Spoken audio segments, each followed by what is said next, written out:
Yo, what up? Welcome inside the opening line, part of the Elite Fantasy Sports Network. Corey Parson, the fantasy executive. My main man, Benny Ricciardi. Benny, what's good with you this morning, brother? Hey man, it's been a busy day so far. I was just power chugging my Dorito breakfast right before we got on air. So Same thing here. I haven't had a chance to get my breakfast in yet, but I will be doing that as soon as we're done here. I've already had an exciting morning already this morning. My son is a senior in high school, so as you know, as you get into this time of year, senior in high school stuff starts to pop up. You know what I mean? And obviously, I'm starting to put the pieces back together and stuff like that. Shout out to everybody at Guru Elite, Rob, Tommy, Jeff, the whole crew for giving me an opportunity to start putting things back together and see where this thing goes and stuff like that. And I got, freelance and different stuff. Matter of fact, I got to go meet with a company today that some guys want to have me doing some work for them on the side and stuff like that. This morning, I overslept, Benny. I get up to a phone call from my son's mother, and she's like, they asking for money already. You know what I'm saying? She's like, yo, they need $1,500 by the 1st of May. So, a deposit for the dorm rooms. You know what I'm saying? For college, okay. Yeah, here we go. Morgan State University. They're already looking for money. You know what I mean? But that's what it's big business. It's college, university. It's colleges, Morgan State University. So I'm like, all right, well, thanks for letting me know now. You start putting the pieces together and we'll get that bread down there. You know what I mean? Because, Benny, while I'm doing all this, I'm betting for a living. You know what I'm saying? Like, not really for a living. Like, I'm not like on the, like I'm not turning it over like that. But every little piece counts, and you know what I'm saying? It's a way to make extra money without really having to do too much outside of sitting in the crib and studying and shit like that. Mm-hmm. So another thing that came up, and I get it, whatever. My son's little girlfriend is in the 11th grade, and the prom is coming up. It's not her prom, you know what I'm saying? Mm-hmm. So, she was like, yo, we got to call this lady, this little girl's mother, to see what's good with this prom. And I'm like, oh, God, of course they're going to say no. You know what I'm saying? So sure enough, Benny, we call them up. Like, oh, yeah, it'd be nice for her to go and stuff like that. That's cool, whatever, yada, yada, yada. And then, my son's mom is like, well, I know it can be expensive, whatever. How, y'all be able to buy the dress and stuff like that. And they were straight up like, we're not doing that. So they was like, Benny, it was like, if you want her to go, y'all have to buy the dress because it's not her prom. And I'm like, okay, I get what you're saying, but do you have to be so blunt about that? Yeah, that's a little bit. But you know what, man? That's what your son wants. You got to do what you got to do. That's that's a little weird. I mean, when I was a junior in high school, I went to the prom with a girl that was a senior, and I still bought my own tux and stuff like that. And when I was a senior, the girl I took was a junior, and she bought her own dress and all that stuff, and it wasn't her prom. So I don't know. I honestly, I've never heard of that. I figured like if you get invited to the prom, that's like, I've heard of paying for the ticket. Like we used to, if it was my prom, like I would pay for the ticket to the prom or whatever. Yeah. And then, if you were bringing somebody who didn't go to your school, that was like standard. But I've never heard of, oh yeah, well you're paying for all that stuff. Yeah, I'm like, all right, cool. And this prom is coming up in May too. So I'm like, well, I need to have a good NBA playoffs, you know what I'm saying? Because it's a lot going on right now. And I haven't started betting. Well, put it like this. I've started betting baseball, Benny, but I haven't started handicapping baseball. Mm-hmm. So I'm just kind of going over different things that I see, mainly on Guru Elite. Right. All of I'm making is I'm parlaying them. And you know what I'm saying?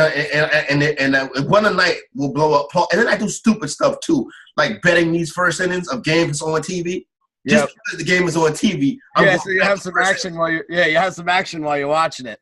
Yeah, I mean, you know what? It's one of the hardest things about gambling. Like you gotta be able to win a little bit at a time.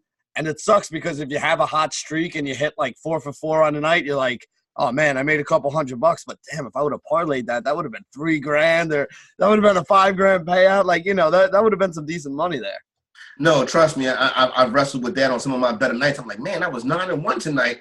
Shit, why didn't I parlay any of these together and really get a little bit of scratch out of it? But like you said, the object of the game is to keep coming out positive, and so far we're doing that, and you'll do that too if you head on over to GuruElite.com and sign up for that betting package. So prom is coming up. I I never went to my prom. So it's like something that I've always wanted to do. Like I've never been to a prom and I've never been married. So I don't really have no kind of social.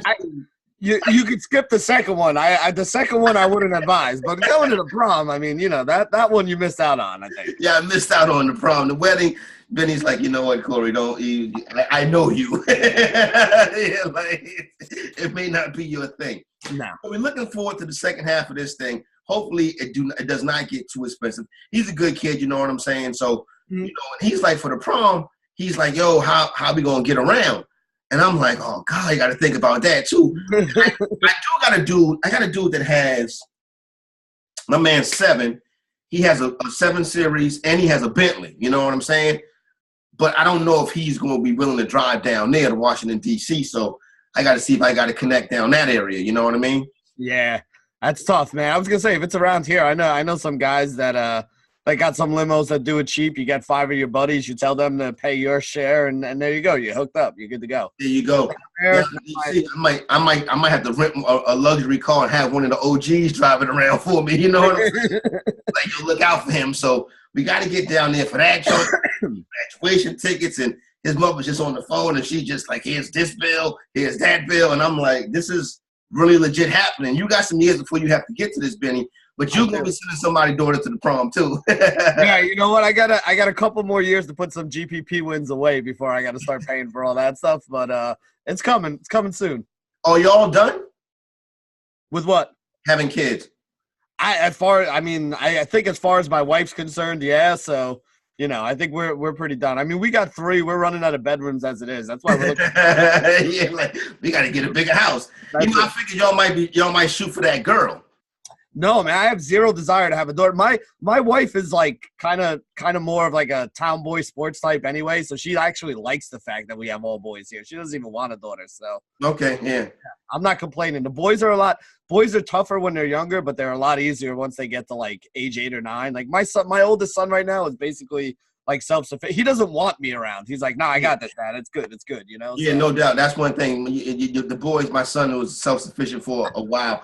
My daughter leans on every single word, but my daughter will call me every day. She'll text me every day. Did you eat today? How you doing this morning? Yep. My son, Benny, it'd be weeks. I'd be like, what the fuck, where you at? You know what I'm saying? Like I could go an entire week without having like an actual conversation with my son longer than you want something to eat? You hungry? No? All right, good.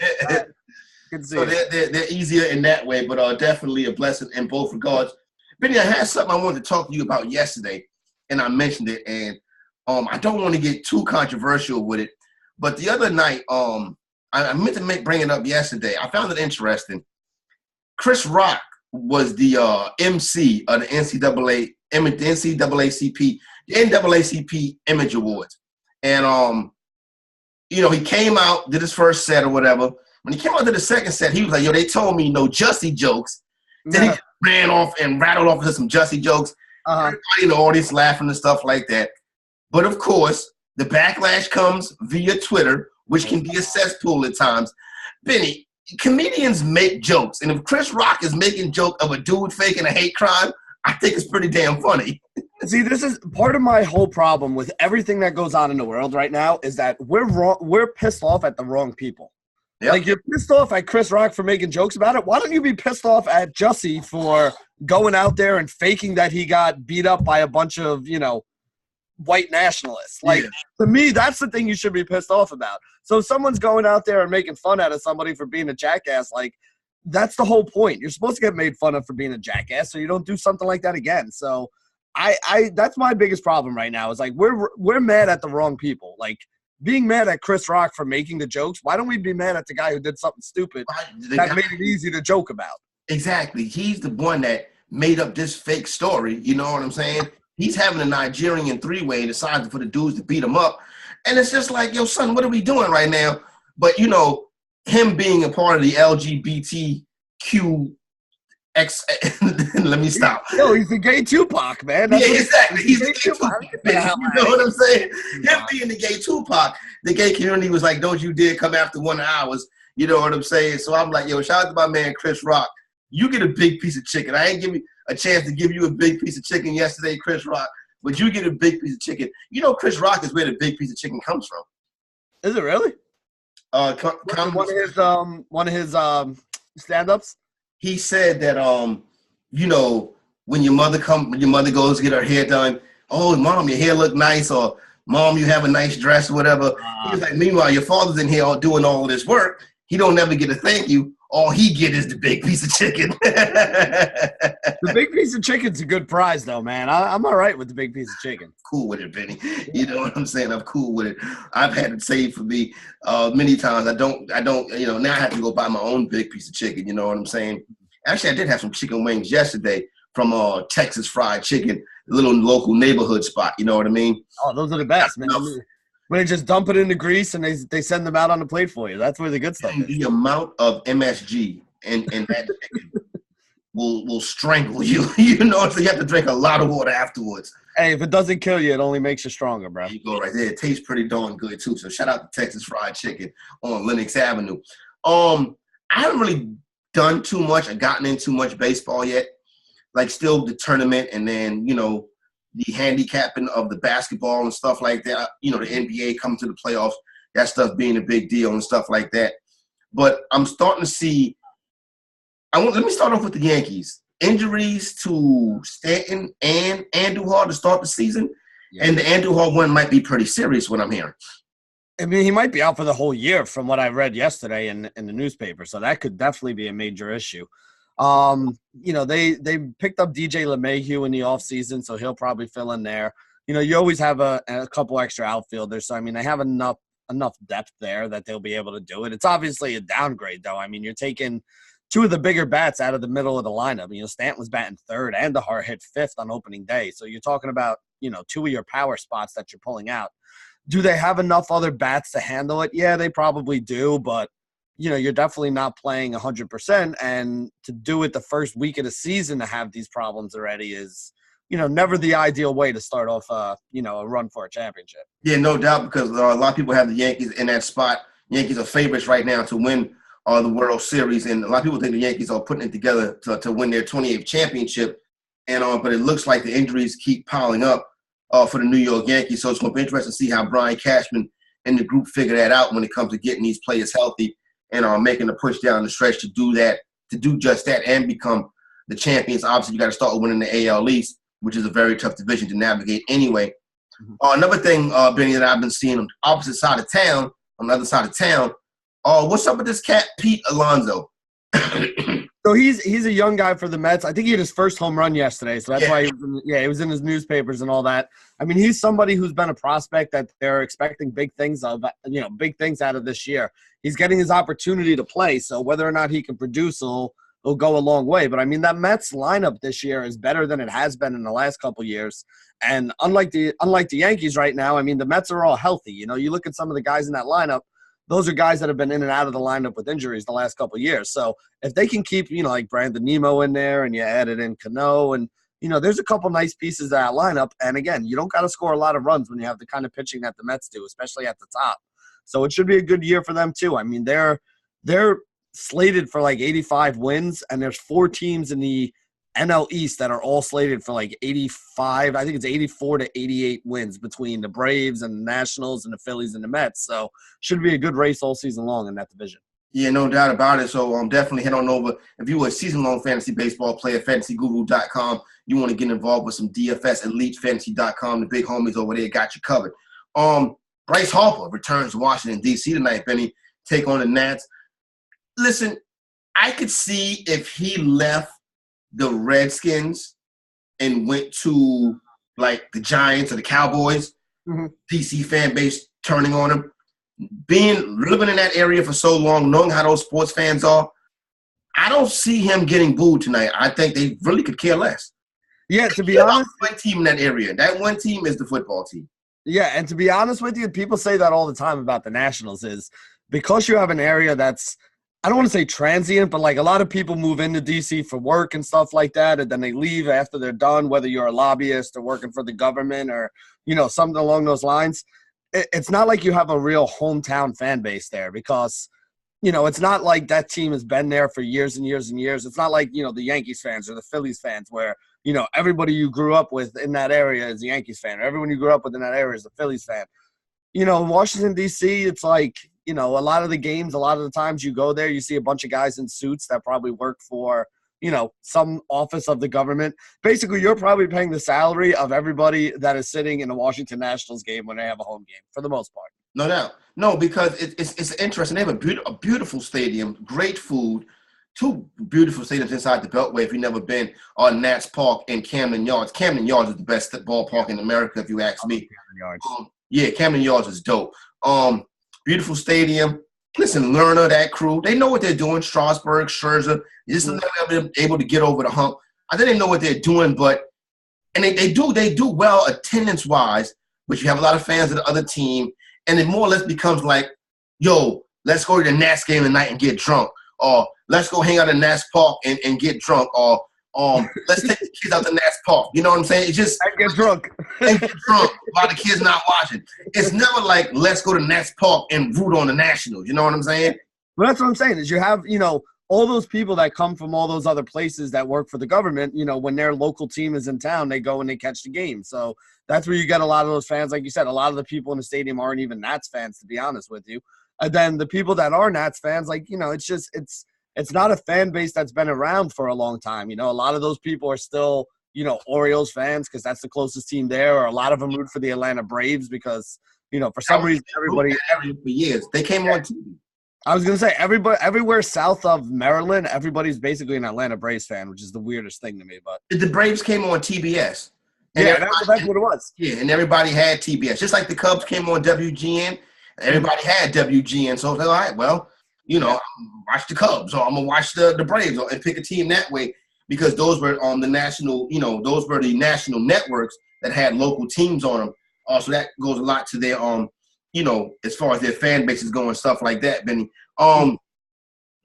Yesterday in the NFL, Odell Beckham, Jarvis Landry, Baker Mayfield, Myles Garrett, that crew, Cleveland Browns, new look Cleveland Browns were, they were called up and invited.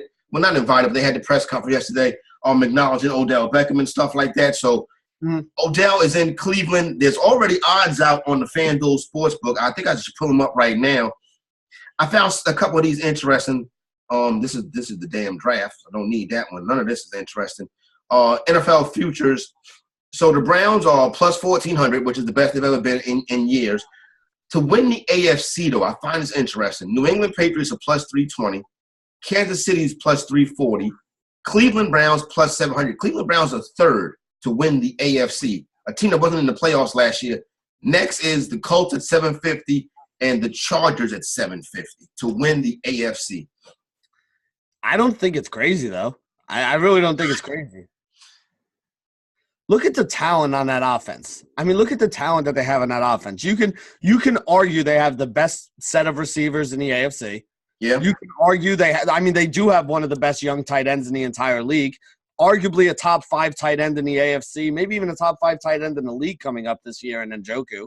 I don't think anybody has a doubt that Baker Mayfield was a good pick and is going to be a good quarterback out there. And the thing that we liked about them last year was the fact that they had a good young defense that was getting better. So really, who did they lose from that defense? I mean, yeah, you lose Peppers in the back, okay, but you can bring in other safeties. There are a lot of other safeties out there. So I think they really improved on both sides of the ball. I mean, I don't think it's crazy that they're third overall. No, and I agree. The talent is there. It's on paper. It looks real good. But you watch Hard Knocks, right? Yep. So you remember, I'm sure you do. I believe it was the year the Jets was on, when it was Rex Ryan and Marty Schottenheimer were talking. And Marty Schottenheimer said one of the realest things I ever heard. If you can get a second-year quarterback to play as well as he did in his first year, consider that an improvement. Okay. Because second-year quarterbacks regress. We see it a lot. That's what I worry about with Mayfield. Is there going to be a regression from the second-year quarterback? See, I don't really think so because, I mean, you're giving him better weapons. You're giving him, yep. Yeah, and that's the thing. I mean, it really comes down to me, I mean, you need more than one player on offense to make things work. And the more pieces that you have, the harder it is for a defense to stop you, right? Because if you're a defensive coordinator, you're going to scheme to stop the other team's best player. So, all right, we're going to take Jarvis Landry away and not let them get anything over the middle of the field. Well, then you're going to have Odell Beckham one-on-one on the outside. And Baker Mayfield's smart enough to know that that's where I'm going to go with the football. if you're like, okay, we're going to take away Beckham on the outside, we're going to double him. Well, you got Njoku, you got Landry running underneath. Plus, you have a stable full of running backs that are all good in the back there. So even if somebody gets injured, you're good. Their offensive line wasn't bad. I mean, you have a lot of reasons why they did the right thing. They got a young quarterback, and they put a whole bunch of good pieces around him so that he can grow and get better with other good players around him instead of, trying to get it done with a bunch of scrubs. I signed up last night for my NFFC 14-team auction. That's the big one. So last night I went and put my name in the ring, you know what I'm saying? And I'm going to buy Odell Beckham in that league. I am. I'm going to pay the price for Odell Beckham. I think Odell Beckham is going to have a phenomenal season. I really do. Do you think he's going to be the highest priced wide receiver on the slate this year? Probably so. What do you think? What did they do? $200 Yeah. I think so what do you think he's going to cost you? He's probably going to be between 50 and 53. I was just going to say probably around $50. Okay. I mean, I'm with you on where 14-team league, that's tough to do that because it's $400 extra inside the player pool. Yeah, I mean, listen, like I said, I'm not going to argue with you. He's probably going to be the highest. Do you think he's going to be worth it? I mean, what does he need to pay that off? Does he have to go 100 catches, $150, and for 1,500 and 10 touchdowns? I mean, what he got to give me 1,100. He got to give me 1,100 plus yards and double-digit touchdowns. And you'd be good with $50 for that? Yeah, I would. Okay. The plan is not already worked out yet, Benny. But I'm gonna figure out a way to do it.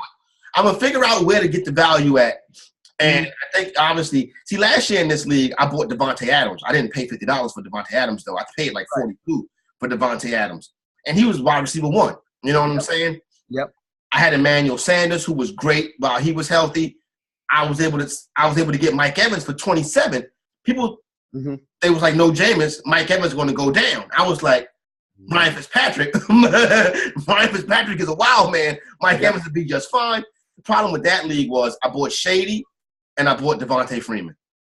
Yeah, the Freeman was bad, man. I had Freeman in one of my NFBC drafts. I mean, when you lose a guy that you took, I think I took him in the second round, but still, when you lose a second-round running back, like, your team is not going to work out all that well. So, definitely a problem. It'll be interesting, though, when we come around the football season.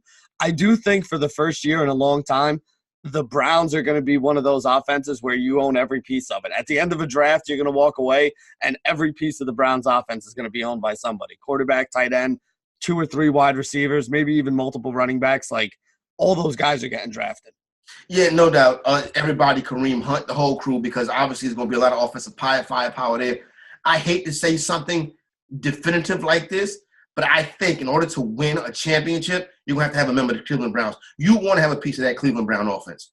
Oh, yeah. I mean, I'm not knocking it at all. You can honestly say that Njoku is the top 5 or one of the first 5 tight ends off the board. Yep. Now Beckham's obviously one of the first couple wide receivers off the board. Landry is going to be gone before, 15 wide receivers are taken. Baker Mayfield is a top 10 quarterback this year. Nick Chubb. I mean, I would even go so far as to say Kareem Hunt might be like the number 1 handcuff. Like, he might be the highest drafted of all the handcuffs there, because we don't know how that's going to work out there. But wait, did he get – wait a minute. How many games did he get? Did he get 10 or 8, something like that? It already came out. The suspension? Yeah. I know he's going to be gone for a while, but you got to figure that if Chubb goes down, I mean, this is a guy who could easily step into a 20-plus touch role. We've seen him do it before. And if you're doing it on an offense that's this diverse, that has all those weapons in the passing game that teams are going to have to worry about, I mean, you're going to have a lot of room to run if you're a Cleveland Brown running back this year. Yeah, no doubt. I agree with you 100% on that. You know what's so wild about this Kareem Hunt thing? Do you know he got cut, right, by the Chiefs? Uh-huh. He was on his rookie contract when he got cut. When he got picked up. Huh? He's never getting paid. He hasn't gotten paid yet. Well, listen, he's actually making more money now. Well, yeah, I mean, if he was on his rookie deal, he wasn't making – he wasn't like a first round. He wasn't making nothing. So actually getting cut actually helped him financially. Why? Did he still have another year, so he actually got to go free agent earlier? Yeah, because he was cut. You know what I'm saying? So it was almost like, wow, yeah, 6 games. 6 games is nothing. Faces more than the baseline. Oh, he's awaiting the word. I thought they had put it out already. So, yeah, he's awaiting. No, Kareem Hunt suspended 8 games. All right, so he misses half the season. He misses half the season. You get Kareem Hunt right back in there. You get Kareem Hunt right back in there. It's interesting too. Another team that you happen to you touch on briefly, and that I would have a part of this year is the Atlanta Falcons. I think the Falcons have a bounce back season. I like the fact that after they got rid of Steve Sarkisian, they brought back Dirk Cutter. Dirk Cutter and Matt Ryan have been wonderful working together. And Dirk Cutter was the OC for the Falcons on some of Julio Jones' biggest seasons. I think you get a healthy Freeman after a full year off. I think the Atlanta Falcons be right back to being a contender in the NFC next year.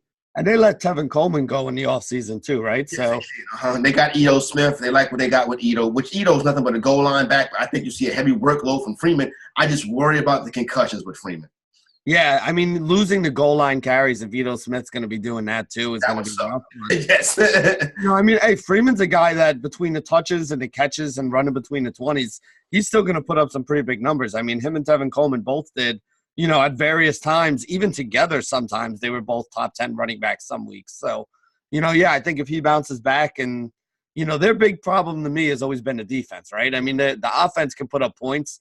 You got to stop somebody, though. You can't keep getting in these 40-40 shootouts and, expect that to work for you. No doubt. Obviously, I think that's where they'll go heavy on that front in the upcoming NFL draft. And obviously, we'll have you covered over that stuff over there at fantasyguru.com, getting ready to rock off and kick off for the 2019 NFL draft. And then you have the 2019 NFL season. So what else is going on? I think I saw some other interesting stuff in the NFL yesterday. Let me pull up my trusty little notes right here. Yo, son, did you see this? Jason Witten is back, right? Okay. He did a little press conference, whatever. His hair, ESPN, the little thing they gave him, the fill-in they gave him for this area right here, they took it back. That's tough, man. That's tough that they took that out. Jesus. The ESPN is rough, man. I thought that used to be a decent place to work, but it's getting bad over there now. Is it that bad that they're taking the hair pieces back? Come on. The hair piece back, but they was like, yo, son, run that. I saw Jason Witten. I'm like, oh, man, Witt. I tried to defend Witt throughout the course of the season. Everybody hated Witten on Monday Night Football. I love Jason Witten. I thought he got better every week. I mean, yeah, he got better, but I mean, that's like saying, like, whatever. Like, New Orleans got better after Hurricane Katrina, but it took a while. Like, Listen, I thought he did fine. I think he goes back to the booth. But obviously, tight end for the Dallas Cowboys is a job he can't just seem to shake. Benny, like Rico Gathers, Martellus Bennett, numerous tight ends have come into Dallas, and they all say the same thing. Jason Witten runs them out of town because he's like, this is my job. Yeah. Well, I mean, it's the truth. Like, that's, he didn't come back. Listen, he didn't come back to play 15 snaps a game and maybe get in there on goal line or something. He came back to play, and the way Jerry Jones is. Jerry Jones is loyal to his people. I mean, that's why Jason Garrett still has a job. So, if that's going to be the case, then, I mean, Witten's going to go in there, and Witten's in there to play. I mean, listen, I don't expect much out of him fantasy-wise. Like, if he finishes the year with, maybe 3 catches a game. So if he finishes the year with like 40, 50 catches, that'll probably be a lot. He's better for the locker room than he is for your fantasy team. He's better for the Dallas Cowboy locker room than he in Dak Prescott than he is for your fantasy team this upcoming season. So we'll find you the tight ends. I think the Cowboys should have made a play for Tyler Eifert. They did not do that because Eifert and Witten. Okay, well, it's kind of like, okay, when Eifert gets hurt, they already said that Witten only probably be playing about 25 snaps a game. I'm quite sure Witten to find his way onto the field more than that. At least that's what I think. Mm-hmm. Yeah, fantasy football season coming up. You want to check out fantasyguru.com. It is where we get the season-long stuff at, and I'm sure I'll be doing a ton of stuff over there too as we get ready to launch fantasy football in 2019. So last night I bet the University of South Florida money line versus DePaul in the CBI championship. I hit the bet. Dude hit a floater. They were -2. They pushed, but I had the money line. Dude hit a floater with about 7 seconds left. So at the end of the game, Benny, They was like, yeah. So I'm like, okay, well, where's the confetti? Where's the shit? You know what I'm saying? And they were like, now game 2 is Wednesday in Chicago. And I'm like, oh. I didn't know that. It's just the CBI championship is a best 2 or 3. So last night was in South Florida. Wednesday will be in DePaul. And then the champion, if they do play a third game, it would be back in South Florida. I mean, it's a pretty cool concept. I guess it kind of drags it out a little bit. I had no idea, though. So they're obviously not pumping this up as much as they should be if they're trying to, trying to get more exposure and trying to get more action, if that's the idea. But the CBI is for degenerate gamblers, Benny. You know what I'm saying? I mean, put it this way. Any basketball you're betting on right now, college or professional, is basically for degenerate gamblers at this point. NIT action, NIT semifinals at the Garden tonight. Yeah, I mean, even NBA action right now. If you're betting NBA right now, like, you're a degenerate. So, Yeah, last night. Yo, I got to start texting you, Benny, because I don't know how this happens to me. Last night, as I'm getting ready to put my bets in, and I'm doing my capping and stuff, for some odd reason, I fell in love with the Detroit Pistons. So they were catching 5.5 in Indiana last night. And I think they can at least cover this number. Put my money on the Pistons. Sit down, turn on the TV. No Blake Griffin. And I'm like, I have been on Roto World all goddamn day. Why didn't I see that Blake Griffin was not going to play tonight? I don't know. I mean, it was in my article. See, you got to get off of Roto World to get back on the Guru. That's the thing about it, Benny. It's crazy is I was like, yo, I need to start texting Benny to make sure to find out who's out on a nightly basis because I'm missing somebody every night. Yeah, I mean, Blake, and again, this is the worst time of year for this stuff because, like even tonight, I'm looking at the games tonight. Like, you have the Denver Golden State game, which is the one that everybody's kind of looking forward to. Yeah. I wouldn't be shocked, though, if one of those teams decided to sit a bunch of guys tonight just for the hell of it, even though they're kind of going for first place and the number 1 overall seed and all that stuff. That's just kind of the way the NBA goes right now. I mean, every night you got guys sitting out. LeBron's out for the rest of the year right now. Kuzma's questionable. Good chance he doesn't play because there's no reason for him to. There's so many teams that are out of it at this point that a lot of these guys don't need to play. And for the most part, all the teams in the West have already locked up their spot. There's 3 or 4 teams in the East that are still fighting for it, but 5 or 6 of the teams are pretty much locked up in their spot too. So, most of these teams really don't have anything to play for right now. There's less than a handful of teams with like a week to go that still are going to be playing any kind of somewhat meaningful game. So, you got to keep an eye on this time of year because this is the kind of stuff that happens all the time. Yeah, no doubt. That's the one piece of action I found tonight that I did like. And I'm once again, what I'm going to do. I'm gonna go back to the Denver Nuggets. I swore them off last week. They're catching 8 right now. I think I like the Nuggets catching 8 in Golden State tonight. Golden State, one of the worst teams against the spread in the entire NBA. And Lord knows, Benny, I have sat in here many nights. I'm 3rd leg of the parlay, 4th leg of the parlay. And I'm like, a lot of times it's on the money line, too. All I need them to do is win, Benny.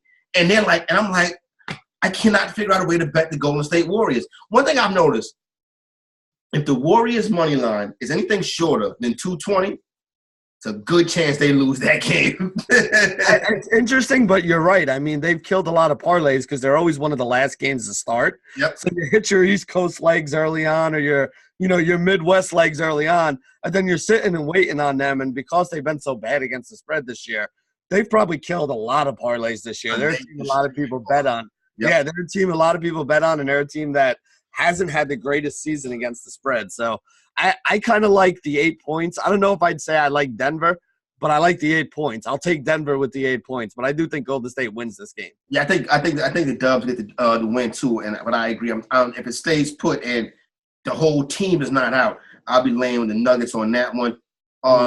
NIT, I'll probably parlay Lipscomb and Texas Christian. I'm a fade Wichita State, road Wichita State for about the last 3 weeks or so. So hop off Wichita State right now. They've been very good to us. Yeah, I mean, they won some money for me the other night, so I'm not going to complain about it. I haven't really followed or dug into the NIT games anywhere near as deep as I have the NCAA and the NBA games lately, so I'll watch it tonight, but I'm not really looking forward to betting. That's the only thing on. I believe the early NBA game is Lakers and Thunder, and I'm not watching the Lakers and the Lakers and Thunder with no LeBron and possibly no Kyle Kuzma. So it'll be a good Rajon Rondo, JaVale McGee game for DFS, which you'll see in my write-up in a little bit. But, yeah, not really looking to mess around with that. I'd probably rather take OKC. I got to see how many points it is, though. They didn't have is there a spread up on that? They didn't have a spread up this morning when I was looking. I think I may have saw 12 for that joint. Hold on 1 second. A lot. I mean, it's about where it should be. It's just a lot of points to take. Wichita's now a 1-point favorite. That game was pick'em when I looked at it earlier this morning. Now they're a 1-point favorite in the NBA. The Oklahoma City Thunder are laying 12.5, which I don't know if Oklahoma City can beat anybody by 13 points right now. But I could beat the Lakers. I was going to say I wouldn't bet against it, but yeah, that's a lot of points, man. I don't want to. A lot of points for a team that's not playing that good right now. Yeah. Yo, I meant to talk. Another thing I meant to ask you about the other day. Did you see the finish to the Warriors and Wolves? Or I believe that was Friday night. Was that the one with Steph Curry hitting the three and then pointing at the referee, then the ref calling a bullshit foul on Kevin Durant on the other end? Yeah, that one. Yep, saw that one, yeah. Yo, Penny, that was wild. That was wild. And everybody is like, oh, Tim Donaghy. First of all, that game was already way over the total. yeah. And the Timberwolves were clearly going to cover the spread. So unless the ref was trying to ruin somebody's money line parlay, the refs weren't that. But that was not a game. That was not a Tim Donaghy-esque game. No, I don't think it had anything to do with sports betting. I just think the ref was – he was pissed that Steph Curry showed him up. Exactly, and he kind of got it back to him. So, I mean, I know the Warriors were upset about that, but here's the thing. You show him up after the game. You show him up when you hit the game winner and he can't do something about it. You don't show him up with 2 seconds left where he still has a chance to get back at you for it. So, did I think that was a foul on Kevin Durant on the other end? Not really. I didn't really think it was all that much, but, again. That's a full-point play, though. That's what I'm saying. It changed everything around. Changed everything around that whole – oh, I'm talking the last foul afterwards. Yeah, like the one on the three, I don't understand how that wasn't continuation. You should have got the three for that and one. 3 for that one. And yeah, exactly. And listen, a lot of people complain. One of the complaints about the Warriors over the past couple of years is people don't like, as Mike Francesa says, their antics. People like a team, they're very arrogant. They talk a lot. They show off a lot. They're dancing on the court. They hit the threes. And my thing is, beat them. What's that? The old line about if you don't like us celebrate, if you don't like us dancing in your end zone, stop us from getting there or something. It's the same thing here. Like you don't want them dancing and doing all that. Like you said, go out there and beat them. You can't be cocky if you're losing. Yeah, exactly. They say, listen, Draymond Green goes into to Cleveland. He still smell like champagne in here. You know what I'm saying? But they go the Cavaliers. They can go in the Oracle and be like, you know what? We won a championship here. So there goes that. But yeah, I'm not. Listen, it could get them in trouble in the playoffs because the referees are, as you see, they're going to hold a grudge about things like this. I think Kerr needs to tighten it up a little bit. But as far as people saying, oh well, this team does this too much, you kind of got to beat them. You know what I'm saying, Benny? Listen, people always hate the champs, right? Like, I mean, we do it in football because we both hate the Patriots. If you're the champs, though, you earned the right to talk a little bit of shit and to act that way. And if you don't like them doing it, go out there and beat them. And then whatever team you are, you've earned that right to do it for the next year. There you go. And that's it right there. Hey, your man, Coach Cal Calipari, wrapped up lifetime deal at the University of Kentucky. No banners have been taken down yet. But listen, I'm a Coach Cal guy. I gotta admit, I've been following. Listen, I went to all boys basketball powerhouse in the Northeast. So I've seen, and met some of these big time college head coaches right there sitting in the cafeteria. You know what I'm saying? And when Coach Cal was at UMass, he spent a lot of time in the Bronx at St. Raymond's. I believe Dana Dangle ended up playing ball for UMass back in those days. Listen, Coach Cal is not hide what he is. Coach Cal is like, okay, this is the system allows me to do this, so I do this. Sometimes, one year, Coach Cal like, listen, I'm not even coaching basketball. I'm just developing young men. You know what I'm saying? Yeah. Like, he reminds me of like a pimp. You know what I'm saying? Or like, or like a crooked preacher or something like that. But it's a love for Coach Cal that banner comes down at some point, that's what Coach Cal does. One thing he's always been good at is recruiting. Yes. You know, he goes in there, he talks to the kids love him, and he gives a lot of the kids the freedom to go out there. And like you said, I mean, he was one of the first guys that basically said, hey, do I think it's great that they have this one and done rule and all these kids are playing for 1 year and going to the pros? No, I'd much rather keep it for 4 years. But if these other schools are not going to recruit these kids because they think they're only going to be here for a year, and I can go get myself a Derrick Rose and win a national championship or something like that, I'm going to go do it. And that's what he did. He went out there and he got himself all these great players that were one and done. He didn't, take the tack that a lot of other coaches did at the time where, if you're not going to stick around for 2 or 3 years, I'm not going to recruit you. He was like, hey, listen, I'll go get you. We'll go win a national championship this year, or then I'll go get whoever the you in the next year's recruiting class is and go ahead and do it again. So, again, you can love him or you can hate him, but he's playing by the rules of the game that he was given to play, and he's been winning at it. UCLA came sniffing around. Obviously, UCLA was going to bring a very lucrative offer. UCLA being in California is a good recruiting base.